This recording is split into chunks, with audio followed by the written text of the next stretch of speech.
जय भोलेनाथ दोस्तों। मेरे चैनल पे आप सभी का एक बार फिर से हार्दिक स्वागत है, अभिनंदन है। आज हम बात करेंगे माँ वैष्णो की।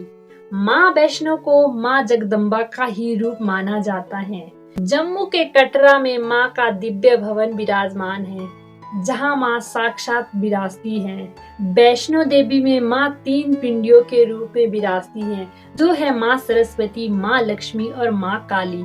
इन तीनों शक्ति के संयुक्त रूप को माँ वैष्णो कहा जाता है। अगर कहानियों की माने तो बहुत समय पूर्व असुरों के अत्याचारों से पीड़ित होकर धरती को बचाने के लिए त्रिदेवियों ने मिलकर, जो है माँ सरस्वती, माँ लक्ष्मी और माँ काली, इन्होंने अपने अपने तेज का अंश दिया और माँ को प्रकट किया, जिन्हें माँ वैष्णो कहा जाता है।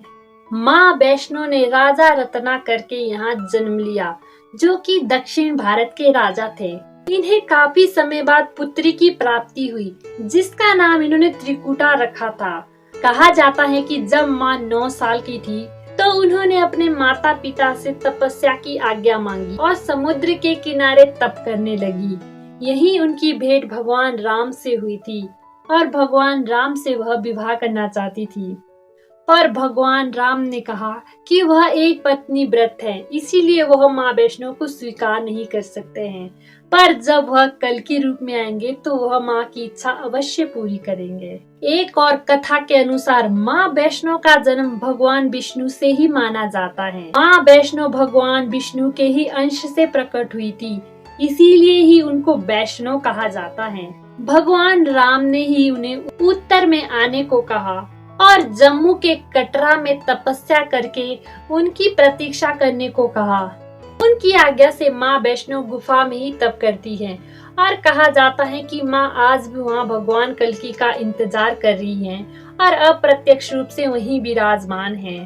कलयुग में माँ के एक परम भक्त हुए, जिनका नाम श्रीधर था। उन्होंने ही इस गुफा को खोज के निकाला था। वास्तव में माता ने ही उन्हें सपने में आकर इस गुफा के बारे में बताया। श्रीधर ने ही इस मंदिर का निर्माण किया और यहाँ पर पूजा की। माँ के मंदिर के साथ ही भैरवनाथ का भी मंदिर है, जिसका की माँ ने उद्धार किया था और उसे वरदान दिया था कि उसकी पूजा करने पर ही माँ की पूजा संपन्न मानी जाएगी।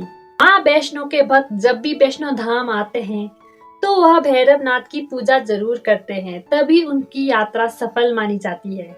तभी माँ के भक्तों की यह इच्छा अवश्य होती है कि वह अपने जीवन में एक बार तो माँ के इस दिव्य धाम में जाए और माता के दर्शन पाए। तो आप सब भी जब भी माता के धाम जाए तो माँ को फील करने की कोशिश जरूर करें। मेरी बातों को ध्यान से सुनने के लिए धन्यवाद। अगर यह वीडियो आपको अच्छी लगी हो तो वीडियो को लाइक, कमेंट और शेयर करना ना भूलिएगा और ऐसी ही और वीडियो देखने के लिए चैनल को सब्सक्राइब कर दीजिएगा। मिलते हैं अगली वीडियो में, तब तक के लिए खुश रहिए, खुशियाँ बांटिए और ईश्वर का नाम लीजिए। जय भोलेनाथ।